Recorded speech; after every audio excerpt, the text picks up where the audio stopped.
Apocalipse 2, capítulo 2, versículos 1 a 5.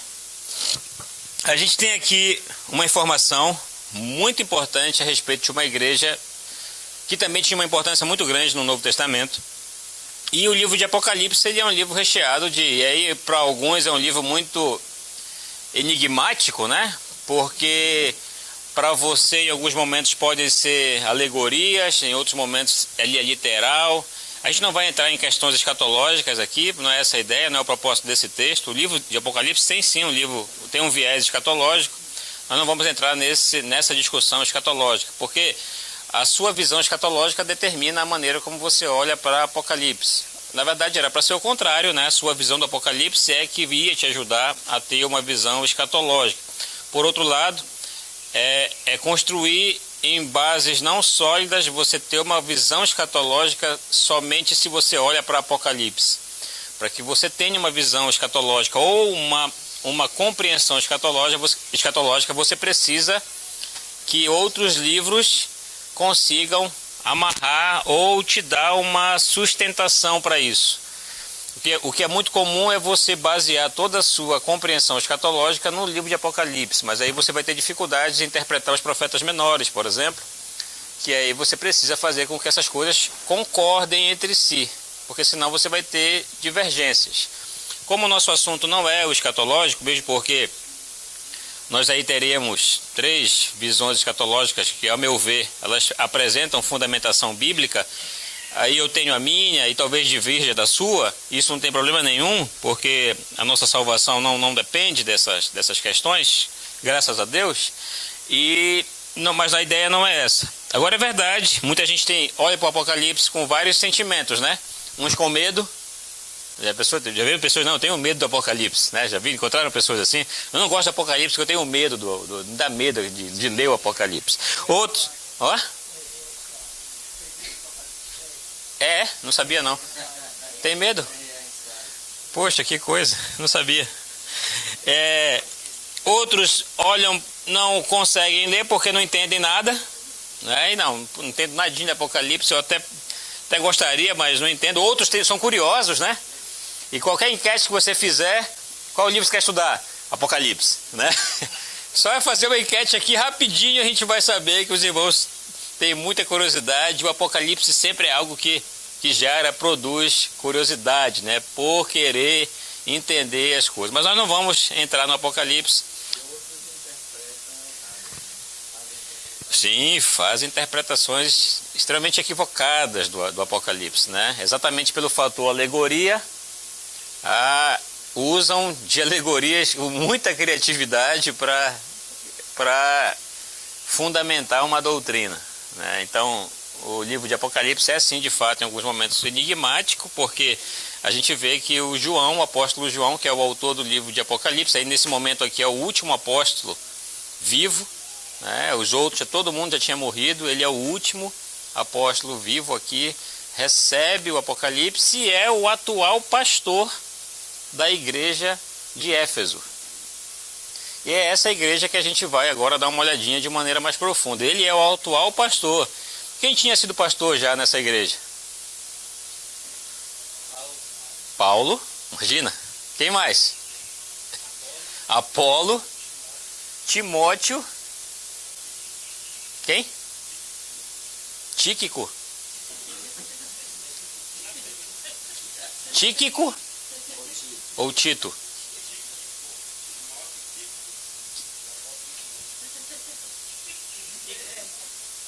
Quem mais? Falta um casal. Tá vendo? Talvez depois dessa ajuda, Priscila e Áquila, ou Áquila e Priscila. O que acontece?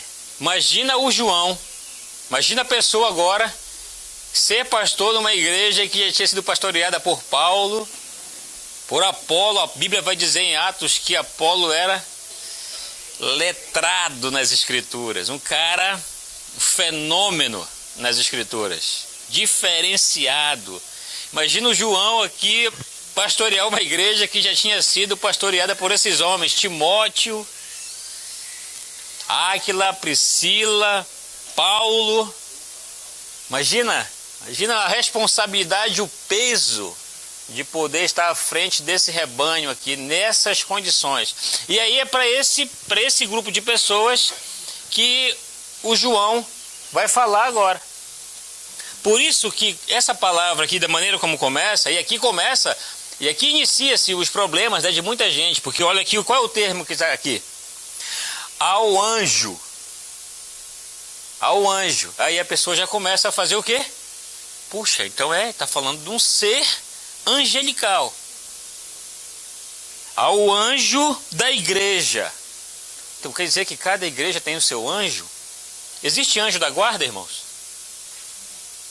O que os irmãos acham? Anjo da guarda existe?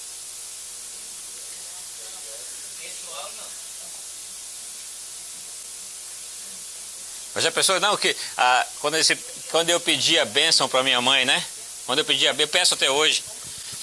Ela falava assim, benção, mãe. Deus te abençoe, meu filho, que o teu anjo da guarda te proteja. Já ouviram? Você que veio, né? Já ouviram isso? Eu já ouvi muito isso, a minha mãe, que o teu anjo da guarda te proteja.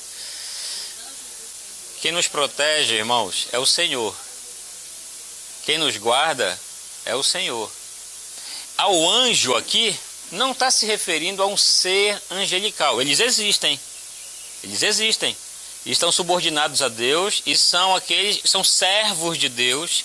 A gente vai olhar no Antigo Testamento como os anjos estavam a serviço de Deus e foram usados em vários momentos. Lembram quando Jesus está no sepulcro, quem aparece para as mulheres? Um anjo do Senhor, não é? Os anjos aparecem para as mulheres, estão a serviço de Deus, mas aqui está se referindo a quem? Ao pastor. Quem é o anjo da igreja? É o pastor, mas não no aspecto como aqui, o ser angelical, sobrenatural, celestial, com a auréola aqui, o anjinho, né? Não é essa a ideia. Com asa. A ideia de que o anjo da igreja é aquele que está a serviço de Deus para fazer com que o seu povo caminhe na direção de Deus. E é a esse anjo da igreja que ele escreve. O anjo terreno. Não, mas não significa que há nesse anjo, porque a gente tem muita dificuldade com esses conceitos, com esses termos, né? Porque a gente associa a palavra ao quê?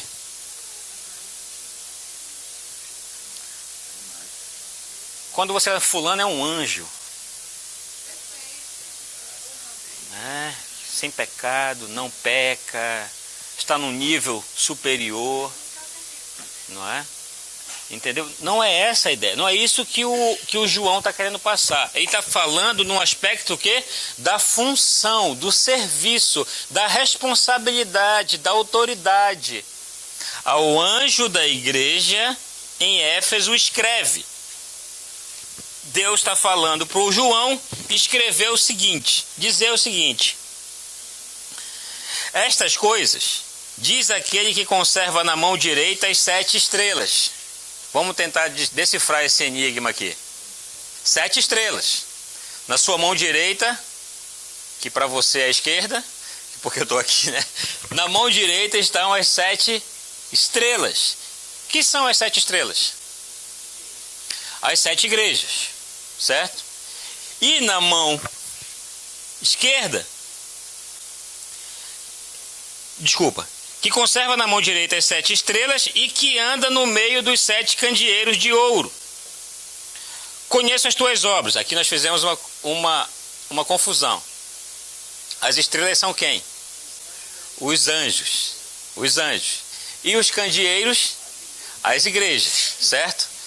As 7 estrelas são os anjos que estão nas mãos de Deus e os candeeiros são as 7 igrejas do Apocalipse, certo? Que nós temos aqui. O que está acontecendo? Ele está dizendo, o texto está dizendo que ele anda no meio dos 7 candeeiros. Sabe o que isso significa, irmãos? Que a igreja é de Deus. Que a igreja é de Deus. Que ele está. A ideia que esse texto, esses termos querem passar para nós é que quem decide é Deus. Porque a igreja é de Deus. Ele usa os seus instrumentos, aqueles que estão nas suas mãos, para quê? Para que eles tomem decisões em que Deus se agrada, porque a igreja é de Deus. A igreja só tem um dono. Quem é o dono da igreja? Deus. Na prática, como é que isso acontece? Tem pessoas que são donas de igreja por aí? Tem? Aí não, a igreja é minha. A igreja é minha. Essa igreja é minha, foi eu que fiz. Quais são os riscos disso? Isso é arriscado? É extremamente arriscado. Porque a igreja só tem um dono. O dono da igreja é Deus. Por mais importante que você seja, por mais que você estivesse no início, você foi o primeiro a cavar o buraco da fundação. O primeiro buraco que eu fiz, o primeiro buraco que foi feito nessa igreja foi eu que fiz para fazer a fundação. Essas pessoas são importantes? É claro que elas são. Elas precisam ser valorizadas pela importância histórica que elas têm? Sim, claro. Mas quem é o dono? Quem é que dita? Quem é que deve dizer o que acontece? É Deus. Por mais da importância histórica que as pessoas tenham, isso não pode perder de vista. Deus é o dono. As coisas não devem ser feitas tão somente porque eu estava desde o início. As coisas não devem ser feitas porque eu estava desde o início, a minha palavra tem mais peso e por conta disso deve prevalecer. Não, as coisas devem ser feitas porque Deus mandou fazer. E elas devem girar de acordo com a vontade de Deus, porque mesmo que eu tenha a minha importância histórica, aquilo que eu estou falando ou que dizendo para ser feito pode ser contrário à palavra de Deus. Pode ou não pode? Pode. E se for contrário à palavra de Deus, o que deve prevalecer? É a palavra de Deus. Apesar da importância histórica. Agora, se aquilo que nós falamos, de acordo com a nossa importância histórica, está dentro da palavra de Deus, perfeito. Não tem problema algum, vamos fazer sim. Vamos fazer sim, não porque é a pessoa que está falando. Nós vamos fazer porque Deus mandou isso fazer, isso acontecer. Nós corremos um risco de inverter essas ordens, essas prioridades? Corremos. Mas é fulano que está falando. Sim, é fulano que está falando. E o que o fulano está falando? Está na Bíblia? Tá, joia. Então vamos fazer. Não, mas é fulano que está falando. Mas o que está fulano falando? Está na Bíblia? Pô, não está. Então, não importa quem esteja falando. Nós não iremos fazer, porque não é assim. Não é assim. O que nós temos que fazer é o que Deus manda, independente de quem fale. Mesmo que seja o pastor, se o que ele está falando não é possível comprovar de maneira bíblica, os irmãos não têm por que fazer. Absolutamente. Mas foi o pastor que falou. E isso é muito difícil romper com isso, né? Porque às vezes, o que é que acontece? As pessoas preferem desagradar a Deus. Desagradar a Deus do que agradar. Ou preferem desagradar a Deus a desagradar algumas pessoas. Percebe como é uma mudança total de uma mentalidade? O problema é que às vezes, nossa história, nós somos um país, estávamos conversando, brincando lá, eu, Afonso e o Júnior, que foi embora já. Estávamos conversando sobre a venda da Embraer, né, para Airbus. E aí, conversando sobre isso, o Afonso falando uma coisa, e a gente provocando o Afonso, brincando de outro jeito, e falando que nós somos historicamente, nosso país é um país colonizado, né? Nós fomos colônia. E aí o nosso pensamento de colonizados ainda se reproduz até nos dias de hoje, porque nós estamos acostumados a ser mandados mesmo, de nos subordinar, e essa interferência histórica, mesmo que a gente não pense nisso, isso interfere. A gente não é capaz, a gente não detém A gente não detém tecnologia, a gente só tem os produtos, só tem a manufatura, a gente não tem a tecnologia, e isso nos coloca numa posição no mercado mundial de subordinados. Não interessa, é subordinados, colônias, não é? E o problema, sabe o que é isso, irmão? É continuar sendo colônia no pensamento.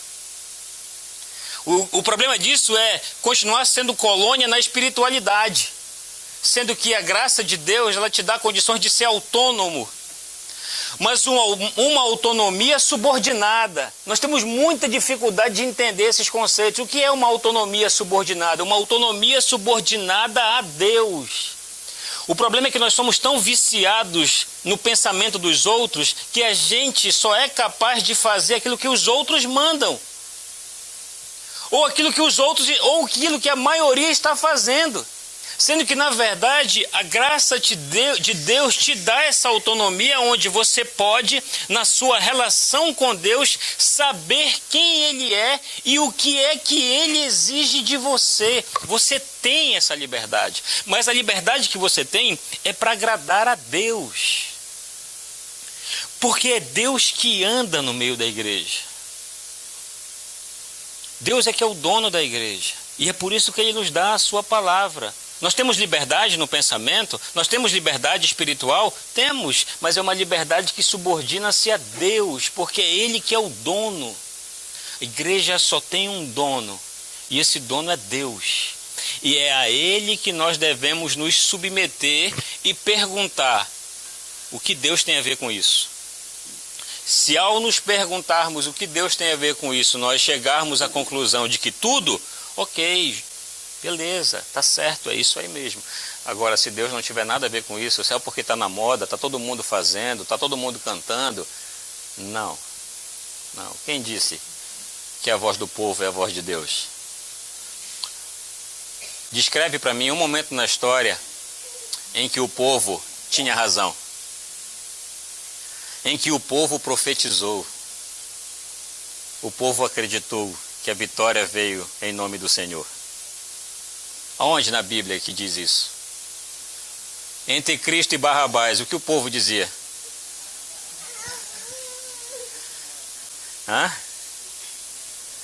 Então a maioria, vamos pensar que a maioria às vezes não tem razão, não é? Quando se confrontado com essas coisas, por quê, irmãos? Moisés, quando sobe no Sinai, o que é que a maioria do povo fala? Por conta da demora do Moisés. Esquece Moisés, cara, não vai voltar mais não. O que é que a maioria diz? Vamos fazer um bezerro, não é? Então percebam, irmãos, que o nosso comportamento, a nossa vida cristã, não deve ser determinada pela maioria, deve ser determinada pelo quê? Por Deus. Pelas Escrituras, porque quem anda no meio da igreja é Deus, quem decide é Deus, quem anda na sua vida, quem decide as coisas que devem acontecer na sua vida é Deus, é Deus, é Deus. O que mais que ele fala para essa igreja aqui? Versículo 2, olha só o que ele vai dizer: conheço as tuas obras.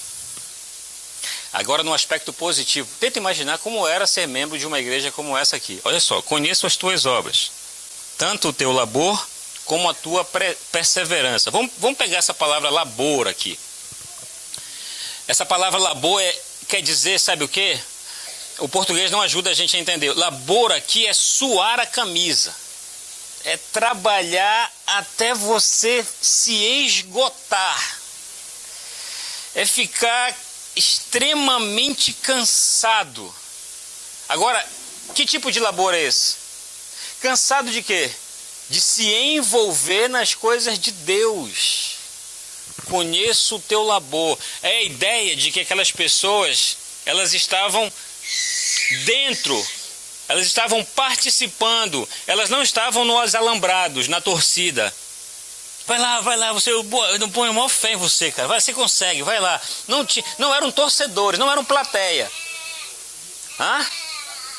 Eles estavam envolvidos, eles eram ativos. Eles não só ficavam vendo 2 ou 3 trabalharem. E a maioria, não, vai lá, vocês conseguem, você consegue, vai lá, não, vai lá. Eles se envolviam, o labor é suar a camisa. O que ele está dizendo é que eu conheço essas obras. E quando Deus fala que conhece, irmãos, ele está querendo dizer para essas pessoas que eu sei gratificá-los. Eu sei o que vocês estão fazendo. E eu sei o que vocês fazem também em secreto. Não é como os fariseus. Lembra os fariseus? O que é que os fariseus faziam em secreto? Na praça pública, em voz alta, para que todo mundo visse. E o que é que o que é que Jesus fala? Não, vocês já receberam a recompensa de vocês. Vocês já receberam. Se eram os aplausos dos homens que vocês queriam, vocês já receberam. Então se contentem com isso. Não espere receber de Deus aquilo que você já recebeu dos homens. Eu já vou lhe adiantar que a recompensa de Deus é bem melhor.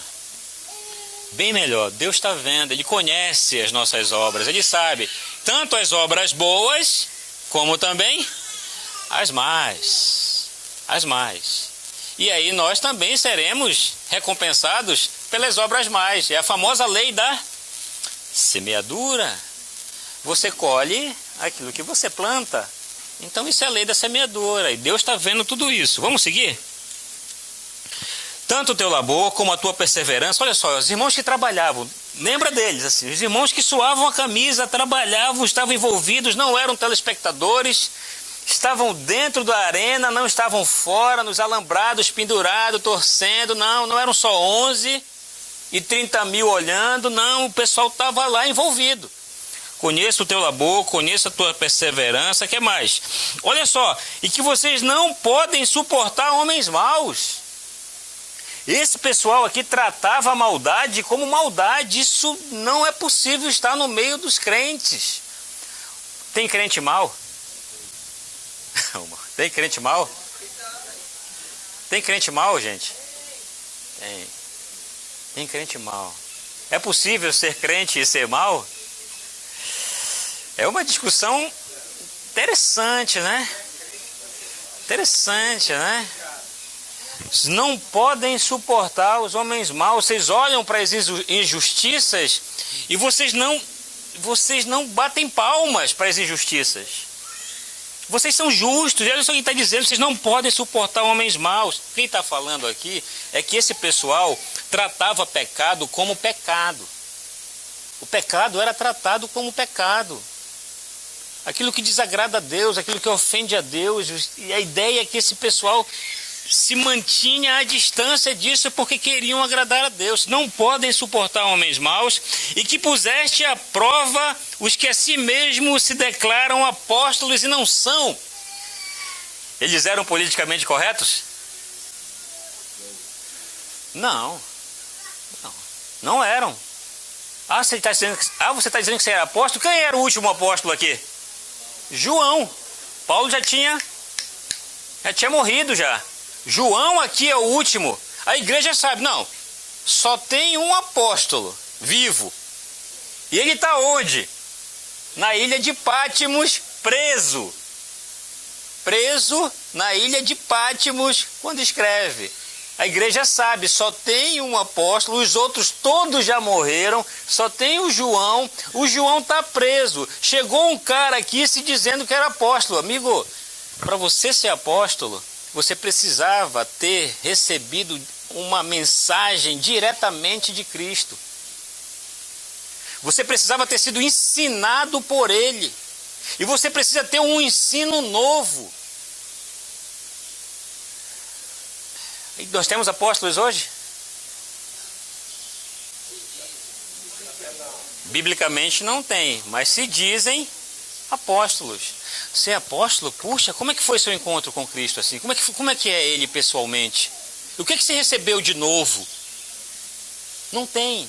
Esses irmãos estão dizendo aqui, eles colocavam à prova aqueles que se diziam apóstolos, e o texto já diz, e não são. Eles não se contentavam com qualquer pessoa falando em nome de Deus, não era qualquer um que dizia falar em nome de Deus que enrolava esses irmãos aqui. Esses irmãos não eram aqueles que corriam para a casa dos outros. Vem, tem uma mulher aqui que vai falar tudo que você está precisando ouvir. Olha, vamos ir na casa do fulano que ele ora e as coisas acontecem. Não era qualquer picareta que enrolava esses irmãos aqui, não. Não era qualquer um que colocava um terno, uma gravata e andava com uma Bíblia na mão que enganava esses irmãos aqui. Eles colocavam a prova. Ah, você está dizendo que é isso? Então tá bom, deixa eu ver. Deixa eu ver. E meus irmãos, baixinho aqui, para que ninguém nos escute. Só nós. Se os incrédulos soubessem disso, sabe o que eles podiam dizer para nós? Para mim, para você? Ah, você é crente? Sim, sou crente. Eu vou te dar um mês. Eu vou te dar 30 dias. Depois desses 30 dias, eu vou decidir se eu te escuto ou não. Eles podiam dizer isso? Podiam. Eu vou te observar durante 30 dias. Você está dizendo que é crente? Vou te observar durante 30 dias. Depois desses 30 dias, eu vou ver se aquilo que você diz tem a ver com aquilo que você fala. Opa, com aquilo que você vive. Desculpa a loucura. Podiam fazer isso? Poderiam dizer isso para mim e para você? Poderiam. Porque era exatamente isso que esses irmãos faziam com aqueles que se diziam apóstolos. Ah, você é apóstolo? Então tá bom, vamos ver. Vamos colocar a prova. Isso que você está falando. Vamos colocar a prova. Vamos ver se você apresenta mesmo frutos de um ministério apostólico. A conclusão eles já sabem. Não é. Porque o único apóstolo que tem está velhinho já, está mais para lá do que para cá e está preso em Pátimos. Olha só que gente, olha só esses irmãos, cara. Uma igreja que trabalhava, uma igreja que suava a camisa, perseverante, que não suportava homens maus, que colocavam à prova os que si mesmo declaravam apóstolos e não são. E aí olha a conclusão que eles chegaram: e os achastes mentirosos. Versículo 3. Mais uma vez a palavra perseverança, extremamente dedicados, e tens perseverança, e suportastes provas por causa do meu nome, e não te deixaste esmurecer. As dificuldades às vezes são um motivo para que muita gente se afaste do caminho. É ou não é? Conhecem pessoas que não são capazes de aguentar nenhuma pressão? São pessoas que não sabem lidar com pressão, pessoas que não sabem lidar com dificuldade nenhuma. Interessante que algumas dificuldades, para algumas pessoas, elas aproximam de Deus diante da dificuldade, não é? Aí ora como nunca, tudo que é culto doméstico é lá em casa, não falta um culto, não é? Eu conheço uma pessoa que não fazia culto doméstico, não aceitava culto doméstico, passou por uma prova, pastor, lá em casa, pastor. Semana que vem, não, lá em casa de novo, pastor. Vem orar, vamos conversar sobre Deus, e tudo. Acabou o problema, some. Nunca mais, faz o culto da sua casa, não vai dar hoje, puxa, tem que enrolado hoje no trabalho, não dá mais. Pintou o problema, Deus. E tem outras pessoas que quando chega um problema, o que acontece? Desanima de uma forma impressionante, some, não aparece nunca mais. Porque não sabem lidar com a pressão, com a dificuldade, com a luta, como se Deus estivesse sempre na condição de dar aquilo que eu preciso, de dar aquilo que eu quero, e que se alguma coisa fugisse daquilo que é programado, aí a gente não sabe lidar com isso, então quer saber, não serve para mim, não dá mais. Não sabem lidar. Esses irmãos aqui sabiam lidar com essas pressões? E que tipo de pressões eram essas? Perseguições terríveis, terríveis, que custavam inclusive a própria vida de alguns. Perseguições difíceis. E a Bíblia diz que eles eram perseverantes na perseguição, na dificuldade, na adversidade, na luta. Não eram oscilantes, mantinham a fé, mantinham o foco, mesmo diante das lutas, diante das dificuldades. E aí, eles não se deixaram esmorecer, não se deixaram desanimar, por isso aí mais uma vez a gente pode nesse versículo aqui comprovar aquilo que nós falamos ontem à noite. Quem é que desanima a igreja? São as dificuldades? Não. Olha aqui, esses irmãos nos dão um exemplo disso. Ó, não te deixaste esmorecer, não desanimaram por causa das lutas, não desanimaram por causa dos problemas, permaneceram firmes. a pressão, ela sempre vai existir, ou de uma forma ou de outra, ou de um lado ou de outro. O problema é como você reage a essa pressão. Quem é o dono da igreja? É Deus. Somos nós que nos submetemos ao dono da igreja, e não o contrário. Não é Deus que submete a nós. Então a nossa preocupação é saber o quê? O que é que Deus diz? E esses irmãos se preocupavam com isso. Agora, Deus começa a falar algumas coisas para eles, porque até então é tudo positivo, certo? Conheço as tuas obras, conheço o teu labor, tua perseverança, que não suporta homens maus, pusestes à prova aqueles que se chamam apóstolos e não são, os achaste mentirosos, só coisa jóia. Que igreja boa! Gostaria de participar de uma igreja dessa? Gostaria de estar numa igreja dessa que todo mundo suava a camisa, que não tinha esse negócio não. Você tinha que falar assim, o pessoal parem de vir, porque tem gente demais. Não, o pessoal que se envolvia. O pessoal para de trazer oferta, porque tem muito dinheiro já, não dá para fazer mais. Deixa, tá bom, deixa para depois. Imagina, é uma igreja assim. Porém, o versículo 3 vai dizer, versículo 4. Tenho, porém, contra ti que abandonaste o teu primeiro amor. Aí você pode, assim como eu, fazer ou ter as seguintes preocupações. Como é possível uma igreja que tem todas essas qualidades? Quais são? Quais qualidades? Perseverança, ativos, bíblica, zelo, não esmoreciam. O que mais? Algum sinônimo aí? Fiéis, unidade, suportavam as provações com fidelidade, não eram politicamente corretos, não se deixavam levar por qualquer coisinha, qualquer vento. Como é que pode ter todas essas qualidades e Deus dizer aqui que vocês abandonaram o primeiro amor? É possível, irmãos? Ora, se a Bíblia está dizendo que é porque é. É possível Deus dizer isso da gente? Tem coisas boas na igreja do Marco? Tem. Muito. Muito bom. Muito bom. Os irmãos são bênção. Mas é possível Deus falar isso da gente? Agora a gente precisa descobrir como que isso é possível. É possível se envolver e não estar envolvido?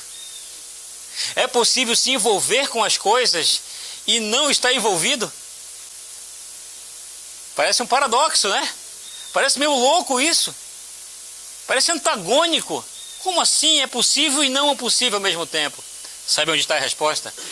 É perfeitamente possível se envolver com as coisas de Deus e não estar envolvido com Deus. É perfeitamente possível ser um ativista da fé e não ser um envolvido com Deus. Deus não nos chamou para ser ativistas. Deus não nos chamou para ser líderes de movimentos ativistas em nome da fé. Deus nos chamou para Ele. É diferente, irmãos. Nós não saímos de um sindicato e entramos em outro sindicato para lutar em nome do sindicato. Nós somos cristãos. A nossa vida é para Deus, significando dizer que o meu envolvimento com Deus é primário. Intimidade com Deus. Não estou falando de um relacionamento qualquer, estou falando de intimidade, relacionamento. Todos nós temos aqui um com o outro. Sim ou não? Sim. Agora, você tem intimidade com todos aqui? Não. Relacionamento é uma coisa, intimidade é outra. Esses irmãos tinham relacionamento com as coisas, estavam envolvidos. São tudo questões externas. Lutavam, falavam a favor, mas viviam contra. É possível falar a favor e viver contra? É. Não, eu defendo as escrituras com unhas e dentes. O quê? Cantor cristão? Deus o livre, não. Tem que ter as músicas, não, que é isso? A liturgia Não, tem que ter, se defende com unhas e dentes, mas e a sua vida com Deus? E o primeiro amor, o que é o primeiro amor? Puxa, irmãos, eu me lembro, falando de mim, eu lembro quando eu me converti, como eu me envolvia com Deus, como eu queria conhecer as Escrituras, como eu lia a Bíblia. Eu dormia naquela torre. Sabe por que eu dormia naquela torre? Porque eu não queria ficar fora do culto matutino, 6 horas da manhã. Eu queria estar no culto da manhã, 6 horas. Eu queria ler minha Bíblia 6 horas. Eu queria orar 6 horas. Eu dormia naquela torre. Agora pergunta: quantas vezes eu faço isso? Tenho que fazer um esforço gigante, quase sobre-humano, para manter a minha relação com Deus. Estou envolvido com as coisas de Deus quase 12 horas do meu dia. Mas tragicamente, isso não significa que eu estou envolvido com Deus. Pode não significar que eu estou envolvido com Deus. E o que Deus deseja, irmãos, isso a gente precisa entender de uma forma muito clara. Você pode esquecer de tudo que a gente falou aqui. O ideal é que não esquecesse, mas a gente pode esquecer. Mas para a gente prosseguir conhecendo a Deus, é necessário resgatar esse primeiro amor. Esse primeiro amor. Não importa, 70 anos atrás, mas eu preciso resgatar esse primeiro amor. 24 anos atrás, mas eu tenho que refletir, puxa, como é que está o meu primeiro amor, a minha relação com Deus, não relação com as coisas está tudo ok, como esses irmãos aqui, estava tudo ok, cara. O checklist estava perfeito, mas Deus ainda diz para eles: eu tenho, porém, algo contra vocês, vocês abandonaram o primeiro amor. E ao dar o diagnóstico, esse era o diagnóstico preciso da igreja de Éfeso, em seguida, no versículo 5, a gente tem a solução. Nós temos um medicamento. É muito bom isso nas Escrituras, né? Ela dá o diagnóstico, mas também ela dá a solução. Ele não só dá o diagnóstico, ele deixa você... Agora, não, o diagnóstico é esse, agora se vira. E é preciso, irmãos, pode fazer o que está escrito aqui, porque o resultado virá, sim ou sim. Qual é a solução? Primeira coisa que ele diz no versículo 5 é: lembra-te. É muito interessante isso, né? Como a Bíblia consegue falar de uma forma que a gente compreenda, que a gente entenda o processo. Olha o exercício que você vai ter que fazer. O exercício da lembrança, a reflexão. É um erro achar, mais uma vez, eu sempre costumo dizer isso para os irmãos, que a reflexão está ausente da fé. Que a fé é tão somente subjetiva, metafísica, transcendente. Não. A fé é reflexiva. Olha o exercício que ele te manda fazer. Lembra-te. A ideia é que você tem que parar tudo. Para tudo que você está fazendo. Se recolhe e vai lembrar do quê? Lembra-te, pois, de onde caíste. A ideia é que você vai parar e você vai refletir: onde foi que eu comecei a parar de ler a minha Bíblia com devoção? Qual foi o momento, qual foi a circunstância que fez com que eu desanimasse na minha relação com Deus? Qual foi a situação que fez com que eu parasse de investir na minha relação com Deus? Lembra. Eu tenho que lembrar. Eu tenho que encontrar o momento. Puxa vida, foi ali. Foi naquela situação, foi naquele dia, olha só, eu não me atentei, mas foi aquilo ali que de maneira progressiva fez que eu me encontrasse nesse estado. Levando a minha vida com Deus no automático, fazendo as coisas de maneira automática, sem vida.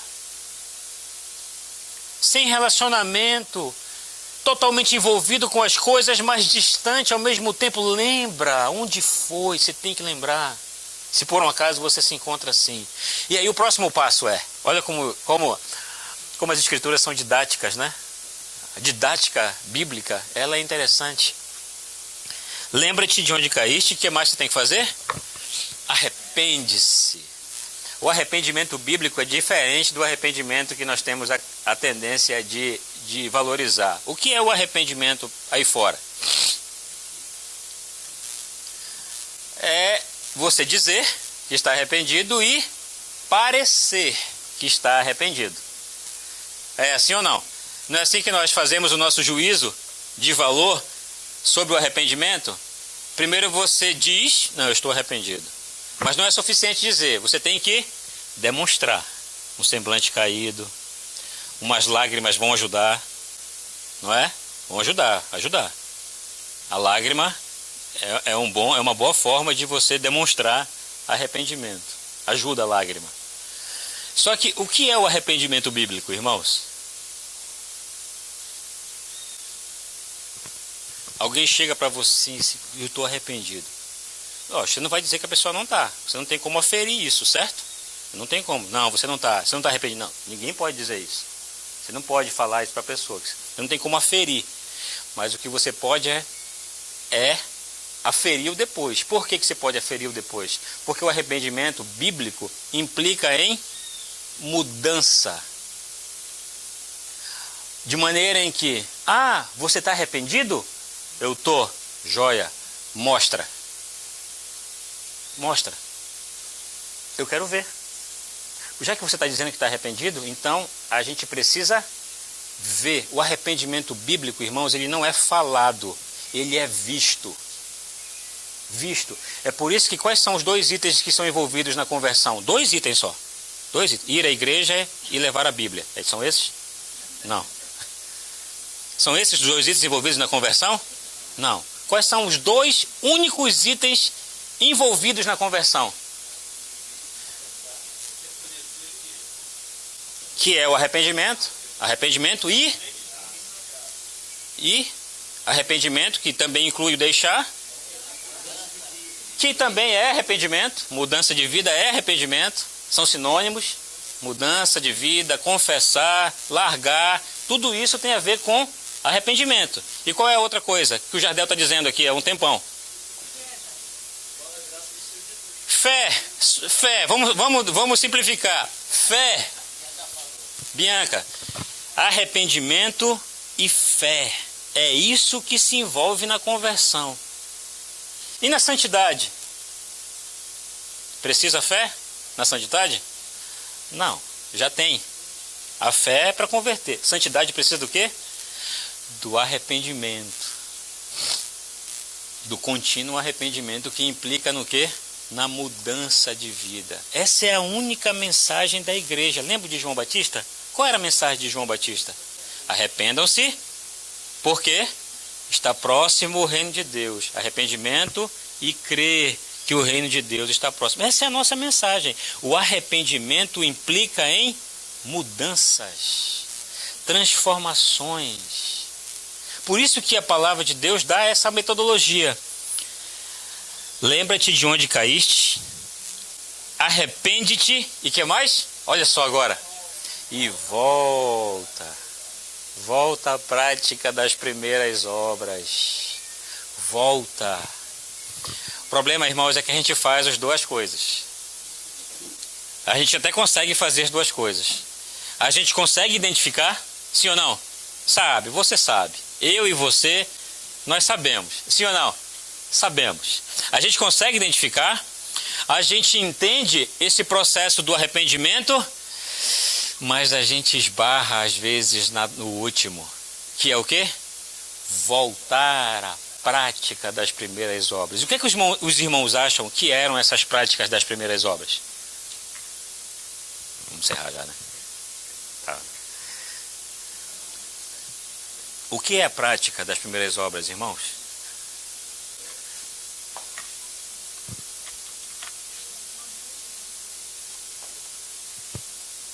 Uma busca diária vamos pensar mais.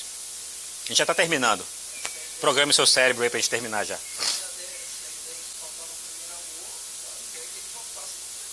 Quando você se converteu, como é que foi? Fervor. Qualquer coisinha desanimava você? Qualquer chuvazinha?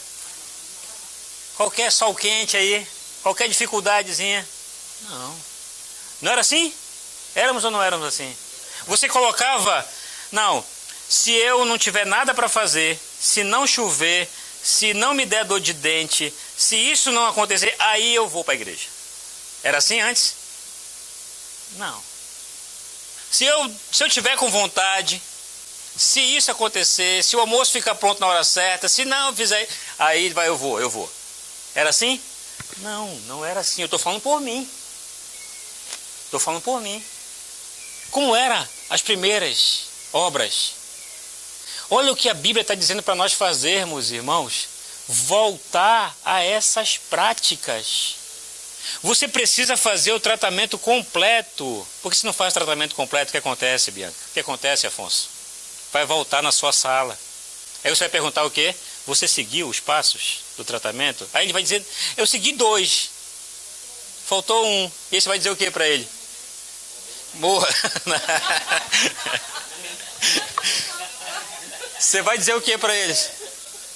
Você não vai dizer isso, eu estou brincando, irmão. Olha só o que vocês lembram, né? Vocês só vão lembrar disso. Só lembram da... Tá vendo como nós somos? Disso vocês não vão esquecer, né? Nunca mais. Tá vendo só como a gente é?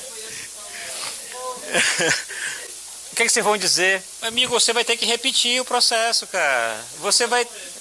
senão você vai chegar num ponto em que, ó, você vai... Aí vai chegar, inclusive, num ponto em que você vai falar. Você vai criar resistência contra isso, cara. Você vai ter que entrar uma outra fórmula. Porque essa fórmula aí, seu organismo já criou resistência contra ela. E qual é a resistência? Ah, já sei isso aí, pastor, de novo, cara. Muda o disco, cara. Para quem não é da época do vinil, não sabe o que é mudar o disco, né? Não sabe. Na época do vinil, né, você tinha que virar o disco. Aí, pô, pastor, de novo esse assunto, cara. A gente já sabe, vira o disco, pastor. Fala outra coisa.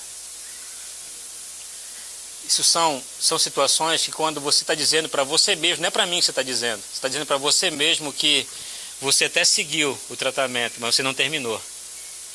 E se você não terminou, você precisa voltar. A Mary também sabe disso, né? Por causa da hora da saúde. Você precisa voltar. É por isso que a metodologia aqui, que a Bíblia usa, é uma metodologia acertada. E esse processo deve ser seguido até o final. Não adianta você fazer a primeira coisa. Lembrar, até sei. Não, pastor, eu sei onde. Eu consigo identificar onde foi. Mas em relação ao arrependimento e voltar, aí, pastor, isso aí não dá.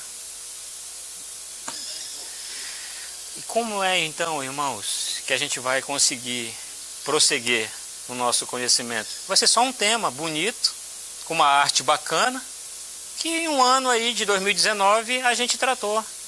Mas que não teve nenhuma eficiência, não foi eficaz no meu relacionamento com Deus. Nós não estamos aqui para isso, irmãos. A gente está aqui para exatamente fazer com que essas coisas aconteçam e cumprir isso aqui. Lembra?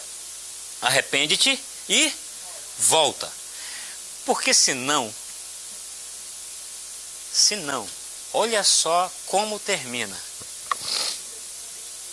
E aí eu queria, com todas as minhas forças, fazer votos para que os irmãos atentem-se para isso. Não sou eu que estou dizendo. Quem está dizendo é as Escrituras. Inclusive, isso se aplica a esse que vos fala. Porque senão, eu venho contra ti e vou mover o candeeiro.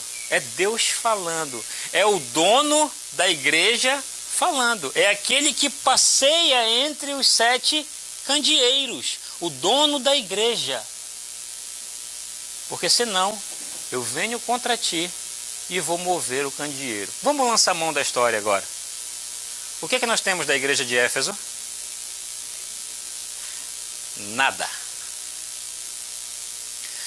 E a região que está a igreja de Éfeso, segundo a arqueologia, é um dos melhores campos arqueológicos do mundo, que é a atual Turquia. é onde mais se encontra histórias sobre a humanidade. É onde está a Turquia. Acharam sobre tudo.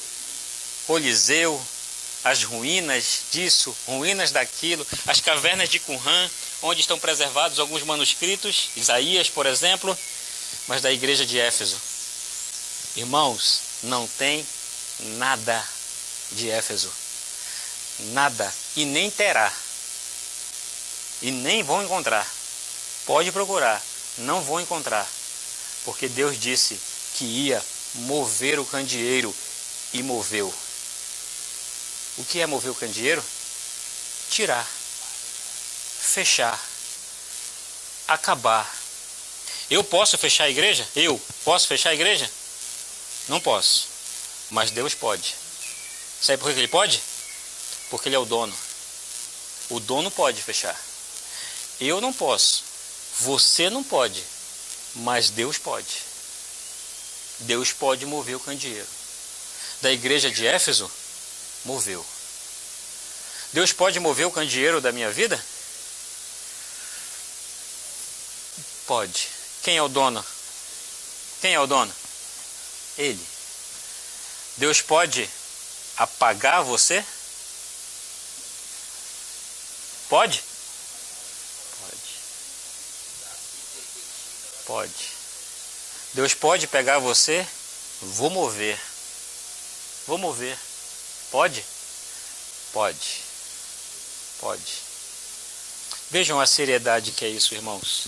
Como devemos encarar de maneira séria isso. Lembra-te. Arrepende-te e volta. Caso contrário, eu venho e movo o candeeiro, porque eu tenho autoridade para fazer isso. Eu sou o dono, eu posso fazer isso. Sou eu que decido que as coisas aconteçam. Então, irmãos, vejam, percebam como não é tão simples como aparenta ser. Vejam como exige de mim, de você, uma reflexão profunda, uma busca sincera, uma dedicação honesta, não a mim, não à estrutura, mas a Deus, porque se os irmãos se dedicarem a Deus, de maneira muito mais fácil, a gente vai ver as coisas acontecendo, não é verdade? O problema é que a gente tenta inverter essa ordem, às vezes ao inverter essa ordem a gente comete as nossas falhas. Então a gente tem uma igreja boa, sim ou não? A igreja de Éfeso era uma igreja boa? Igreja trabalhadora? Sim. Envolvida? Combatia o falso ensino? Você vai olhar lá, mas nos versículos 6 e 7, que eles combatiam também as obras dos nicolaítas. Eles eram defensores, apologetas das escrituras. Eram assim? Eram. Mas o que é que Deus diz para eles? Eu tenho algo contra vocês, que vocês, apesar de serem desse jeito, eu reconheço o envolvimento de vocês, reconheço a participação de vocês, porém, vocês abandonaram o primeiro amor. Vocês esqueceram o mais importante. Vocês estão envolvidos sim com as coisas, isso é bom, mas vocês esqueceram-se de se envolver comigo. Irmãos, Deus te chamou para Ele primeiro. Deus não me chamou para o ministério primeiro. Deus me chamou para Ele primeiro. E após isso, é que as coisas de Deus foram consequências desse meu envolvimento com Ele.